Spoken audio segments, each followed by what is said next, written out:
Hello YouTube, welcome back to the channel. It's been a couple days since I made for you some content, and I went into this build with the mindset of I want to be a basic knight dude. I want to be a basic knight, I want to have my longsword, I want to have my shield, I want to get blocks, I want to get parries, I want to use the sword one-handed. That was kind of the goal, and it turned into a sort of crit video. I found that I was getting crits, and I was kind of proud of myself, so we showed it off. And I wanted to play this build at 3 different brackets, and I failed. I only played it in 2. So I played at level 18 with +3 weapons, and then I played again at level 40 with +7 weapons, and they're somber equivalents, so the stats will be on screen for you now. I'll plaster the level 18 stats on screen for you if you care so much. Pretty minimal stat investment, mostly Vigor. It might as well have been a Vigor build using lightning infusions, because when you're at +7, level 40, you're not getting a whole lot of oomph from your stats. It's just not going to happen. Everything's got pretty bad scaling. You might get a little, but you're not going to get a lot. But you do get a lot of Vigor for every point invested, so you might as well put points into Vigor. And I could have done the points a little smarter. I realized I had 21 strength. You probably only need 18 or 20 strength if you want to use the Great Bow. And then as for dex, you probably want more dex. So you could probably take a point or 2 out of strength and be a happy camper. But I had a good time making this build. I had some good moments, and you get to sit through this video and see them before you as I strive to get criticals and make the basic Night Boy work. And I found that the greatest power that this build had at level, the first 3 or so invasions will be level 18, everything after that will be level 40. The greatest thing that this build had going for it is that I leveled Vigor, and I have okay armor on, which meant I could persevere. I could take quite a bit of punishment, and it was actually a fairly good playground for getting back into the PvP, learning how to play the game a little more, and practicing, well, I assume to be the fundamentals, things that I have neglected in favor of gimmicks. There's something about knowing how to skirmish, how to space, how to punish, how to recognize latency, and to accommodate it when it rears its ugly, ugly head. And you get phantoms like this who are hilariously over-leveled for the zone that they are in, and they're allowed to do that, but they do a lot of damage, they are a big threat, and they have lots of tools at their disposal even in the level 18 bracket. But hey, I decided to take this character and do an awful lot of content at a low level, so we have a lot up our sleeve as well. We have carry and retaliation, we have pots of our choosing, we have some spells. And it was kind of fun playing through the game at a level 18 and as a level 40, just clearing the content, getting the gear, meandering into some invasions, you know, experiencing more of the PvE side of things. And it's a little slow at first, but don't worry, it'll pick up. We get those tasty criticals, and I love just swinging the silly straight sword. It makes me very happy to do so. And it kind of makes me sad it's not on a strength build, because I love strength builds. They are my first love, and I know I make fun of dex builds. It's the meme. It's very tongue-in-cheek. It's not serious in any sense. But if you want to run a sword and board build, and you want it to be the most powerful version of the sword and board, dexterity with a lightning infusion. Oh, look at that. Look at that parry. Oh, it felt good. It felt good to dunk on the over-leveled phantom. Look at my rune acquisition here. Watch it. Ooh. 19k. I think that makes him level 230 something. That's a lot of levels. Imagine what you could do with all those levels. My goodness, you could be a sorcerer who uses the Banished Knight Sword. There are so many things that are available to you. In fact, I think one of the things I'll do next is, well, I think I'm going to get this build to level 70. That was the goal. I wanted to get them to level 70. I wanted to see how that bracket was. 70 with like, it'd be like plus 14 or 15 weapons, I'm not sure. Not settled on it yet. That's where I want this build to go. I haven't got there yet. And then after that, I want to try out like a level 200 quality build or something. Apparently quality builds work at level 200. Look at that. I get the parry, but I did not believe in myself. And, well, when you're going for parries, you gotta believe in yourself. Otherwise, you flub those moments and you feel bad. Sometimes you'll rattle your foe. You'll scare them, and they won't know how to react from then on. But, I did not believe in myself, and that's on me. But don't worry, we will save the day. We will get another crit to get the video going. And I think I had a lot of footage, and these were the clips where I got a crit, specifically. So I think it could either be a parry, it could be a pivot backstab, it could be a guard break. Who knows what it could be? I haven't looked over them too carefully, unfortunately, but look at that. I think the lightning pot killed that guy. He had 250 HP. Something didn't line up there, unfortunately. I don't know what it was, but it was very bizarre to say the least. I'm trying to think my way through it. How do you have only 250 HP? I'm pretty certain the wizard, who has the lowest vigor, has at least 470 or something like that. So how do you have 250 HP? You'd have to be using that glintstone blade talisman, the one that lowers your max health, and then probably other things that also lower your max health. That's ridiculous. Oh my goodness. I don't use those items that lower your health if I can help it. And just the idea of using one at that low a level, oh, it's kind of gross. Getting one tapped by a lightning pot. But look at this guy. He's edge walking. He's got his physic. I've got my physic. I got my fan daggers. He has this great shield. I have square off. Square off wins. Easy crit. And look at this rune acquisition on this poor over-leveled phantom. Bada bing, bada boom, 15k. And this poor guy, he was intimidated, backs up off the cliff. There he goes. That's not how I wanted this video to end. That's not how I wanted the clip to end either. But it was a good time going for crits and actually getting a few. It was, there was a lot of dopamine released, I'm sure. My goodness. But still, I've never been very good at getting crits or going for parries. Never ever, and it's because it's such a risky business. If you flub the parry, you can expect a lot of the damage to still eke through. If you've got more than one person bearing down on you, a Hail Mary parry might hold you in place long enough for them to blender you. There's a lot of risk involved and not necessarily a whole lot of reward. But there are a few places that I've found that it's been of great reward, such as playing here around the level 40 or so bracket.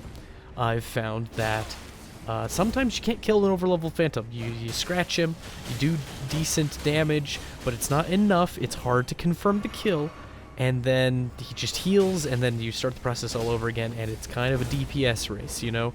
They'll eke out all of your resources and bleed you dry before you can bleed them dry. However, when you are running lightning on a dexterity build, lightning being everyone's naturally lowest resistance because you don't get flat resistance to lightning from leveling up, I'm pretty certain you just get lightning resistance from your armor and talismans and things like that. If you can get a critical hit, you can turn the tide of a battle because the damage number is very large, whether it be a guard break, a parry, or even just a pivot backstab. You can change the whole flow of battle, and it's wonderful. It's a sort of momentum. You get one, and then it feels like you get the next thing in line, and then the fight becomes that much easier. And it really is that sort of momentum battle, because every time you kill a phantom working towards that host, you get another flask back. You have less things to deal damage to you, and you slowly take control of the situation. And there is a great cathartic and a cathartic release and a sense of satisfaction that accompanies that overcoming of a challenge. So these clips, unfortunately, some are a little longer, and I apologize, but that's the experience like at level 40. The time to kill is higher. It's a lot higher. At lower levels, the lethality is lower, and there's a lot of fun in that, I think. Some people consider it less exciting and not so fun to watch, but I think you get to see more of the fundamentals. You get to see more of people making mistakes and learning for yourself. You know, you can have that 20/20 hindsight and go, oh, I wouldn't have made that mistake, and I believe you. I bet you wouldn't have. But we're talking about me here, and I make plenty of mistakes, and you're going to see them, all of them, in glorious detail. But the idea is overcoming the obstacle despite that. And, oh my goodness, I can't wait till I play this build a little more. I might play him a little more at level 40 and then get him to level 70 was the aim, because I kind of like this bracket and I didn't play with all of the weapons I had. I spent so much time upgrading weapons that I did not use. And given I went and found the weapons and got the money from the bosses and upgraded them painstakingly the old-fashioned way, yeah, I am kind of sentimental towards some of these weapons, and I haven't even used them in the PvP. It just didn't happen that way, unfortunately. And there was a lot of things that could have come in handy. They're not exactly the essence of the pure and basic knight, but it would have been neat to have. You know, like a twin blade with spinning slash and a frost infusion. That's an excellent get off of me button. Because of the nature of the twin blade, it hits more than the average spinning slash. It's really easy to get that frost proc off, even on a lower level, when you don't have the scaling up, you know. Because the higher you have upgraded your frost weapon, the more frost it does, actually. It doesn't seem to scale with the stat necessarily, it scales with its upgrade level. But of course the damage scales with your stats. I'm just talking about the frost build. Still, lots of tasty things. I should have played with the other straight swords I had on the kit. I could have had some fun with those as well. Or doing a little bit of claymore gaming. An electric claymore is a very good weapon. Especially when you're getting them R2s off. It punishes people very well. And of course, at this level bracket, a greatsword can fairly easily have hyper armor. I think I would just need to trade out one talisman for the bull goats, and that would work very well. Very, very well. Probably the Shard of Alexander or something. One of them, you know. Maybe the crit talisman actually would make a little more sense. Trade that out for the tasty bull goat talisman, and then I'd probably have a little bit of hyper armor. I'm pretty certain I wouldn't have a whole lot. I'm trying to remember what it would get me to. It would get me to like 60 something poise. Base is 51. That's the nice thing about the knight set, is that it has 51 poise. I think as like a bare minimum, you don't want less than 44 poise when you're going into invasions, just because you can get bullied by daggers at that low a poise. If you can hit 51, and then, you know, I forget what the other breakpoints are after that. I feel like they don't become relevant.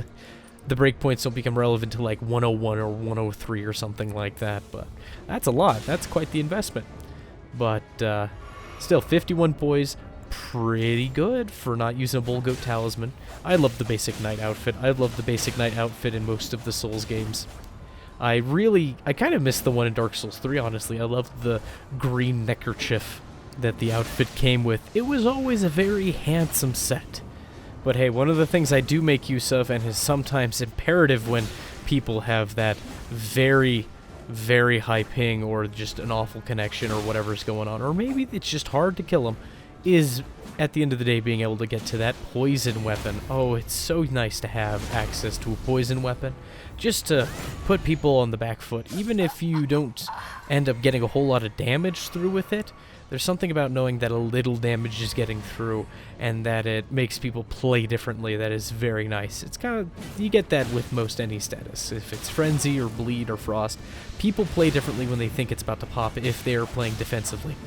And of course, unfortunately, when it comes down to it, some weapons are just stronger than others. And take this light rapier, this S-stock. It is so dirty. I can just keep poking him until he gets frustrated, and then there comes the parry. The whole situation, the whole dynamic shifts once I get that first critical on his buddy and then on him. Everything changes in an instant, and that's kind of a neat part about it. I didn't put the great bow on this build. I wanted to not rely on it. I use it a lot, and I put it in darn every video, it feels like, in some capacity, and it's because it's a really strong pick. And so to compensate for that, I put the regular longbow on the build, and I put Enchanted Shot on it. And you may not know, but Enchanted Shot is an Ash of War that allows your arrow to curve into the target. It has a little bit of a homing effect, and it's a very strong homing effect. In fact, as long as your enemy doesn't have iframes, it will hit, as long as they don't have cover, I guess. So as long as they don't have iframes and don't have cover, Enchanted Shot will hit. So do with that information what you will. I found it very helpful, not only in PvP, but in the PvE. It doesn't do amazing damage, but it can be a finisher. It can get somebody who's running, who's a long ways off, but still within lock-on range, things like that. So give it a try. It's very good. And oh, there we go. Another parry into another crit. It just changes the dynamic. He's just hitting me with them R1s all live long day. I can't find a way in. I need to get better with my straight sword play, of course. And the crit changes it all. And here we are at the final clip, and some of you are looking at the timeline and going, oh no. Oh no, we're 2/3 of the way through, or we're 3/4 of the way through this darn video. And he said this is the final clip? Yes, this is the final clip. And I think I heard YouTuber Saint Riot say, essentially, that if your kit or your build can survive the 3-man gank at this little landing before Radon, then you have a good build. It is good enough for you. And so when I showed up here and I realized that it was the 3-man gank in this tiny little spit of land with no escape whatsoever, I realized that I had to do or die. And oh my goodness, do I get so very, very close to dying. It's tough. These three are working fairly well as a team, utilizing range, and they're spreading out. I can't see all of them at the same time, and that is a nightmare. I knew it was going to be a little bit of an endurance match, or what's it called, a war of attrition. And so I was trying to get in a Starlight Shard to conserve on resources, but I just did not have the breathing room to do so. Every flask I take is a miracle in of itself. Yeah, hey, we did get the Staunching Bolus off right there, but a little bit of latency. I believe their tankiest fellow, the one in the raptor feathers there, and oh, maybe it was this guy. Yeah, I think it's the light roller. Their light roller had like 170 ping. The host actually had an okay connection to me. It was like 50 or 60 ping. And I forget what Feathers over there has with his 2 katanas. He felt like he probably had like 80 or 90. I don't remember the exact numbers. I had them at one point, but doesn't really matter too much. Various levels of latency, making it difficult to score hits on everyone. Not everything would go according to plan, but it's just trying to find an opening and persevering. And when they all gang up like that, utilizing the water, hitting with Stormcaller, and the Phantom there, the one with the feathers, he was very beefy. He had a lot of health. And then I realized in that critical moment, ooh, the other Phantom is not so beefy. That's how I can start to turn this around. I'm not going to find my 1v1s here, no sir. But maybe, just maybe, I can find a way to deal with that smaller Phantom. And there we go. See, we knock him down, and I get too greedy. I should have swapped to a lighter weapon if I had the moment. I didn't really have a moment. I should have focused a little more on spacing, but I couldn't even hit him with a throwing knife. That's how on me they were. I should have punished them with a Stormcaller. That would have made the most sense, but I got that tunnel vision pretty bad, trying to find a way out of this situation, because it's a little stressful when you have everything coming down at you all the time. It is a constant battle trying to maintain your stamina so that you can escape from every little thing, and even getting him with the R1, 150 damage isn't doing so well against him, unfortunately. It makes me wish I had a bleed halberd in that one instance, or a poison halberd. Maybe that's something I need to do with Stormcaller. Maybe that would be fun. I don't know. I know there is the militiaman saw. Yeah, the militiaman saw. I don't know. I'm having trouble saying that. That comes with inherent bleed. That's a relatively short weapon. Maybe. I don't know. But a better get off of me tool, since unfortunately the halberd at level 40 didn't work so well. I have a feeling that when I get this kit up to level 70 with the plus 14 or 15 weapons, that'll be something to be reckoned with. It'll be a lot stronger of a pick. And I should have done so many better things. I realized, unfortunately a little late for me, that these fellows have all light armor, meaning my straight sword would have stumbled them on first hits as long as I could get my spacing down, and I should have just focused on chipping them that way. I was so intent on using Stormcaller that it kind of gimped my ability to constantly deal damage, and I was only dealing damage in few select bursts. But hey, we've chipped him away. I realized that this guy isn't healing, and so I'm able to get in the jump attack, and he's gone. Changes the whole dynamic. Go for the parry.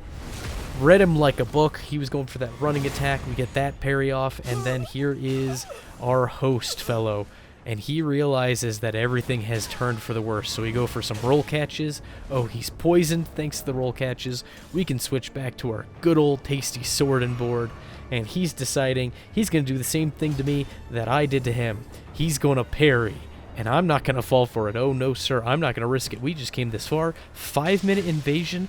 in a 3v1 in a bucket or in a barrel?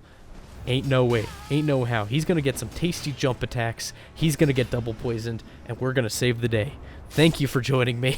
That was an exhausting and long run, but I was glad to have you, and you better enjoy the rest of your day now. Bye-bye.